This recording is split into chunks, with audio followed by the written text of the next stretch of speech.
We've taken a lot of really sensible ideas within our supply chain, by which I mean, the systems that make goods and then transport them to our doors, to our businesses. We've taken a lot of sensible notions like containerization. Back in the 1950s, we standardized the movement of cargo in these standard sized boxes that you could lift up with cranes and put them on the backs of trucks and backs of trains, and that made it much quicker and cheaper to load and unload ships.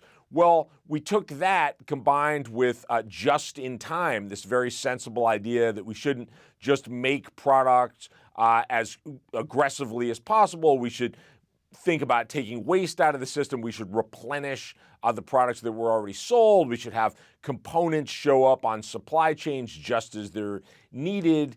And then trade deals like bringing China into the World Trade Organization in 2001, which created a lot of consumer benefits.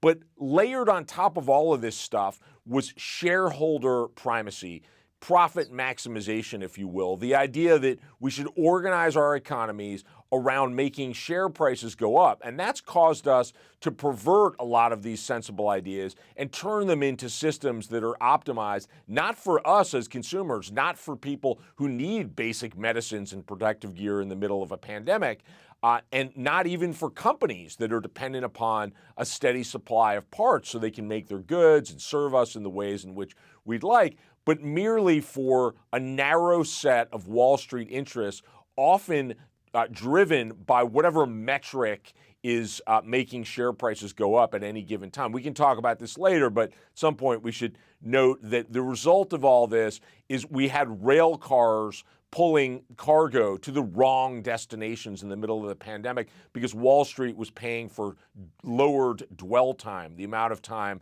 that a container sat in any given place. And so railroads just started attaching cargo to trains regardless of where they were headed to just move them out so they could say, look how efficient we are. We've got this perverse kind of efficiency that's taken sensible thinking about the supply chain and has turned it crazy, honestly.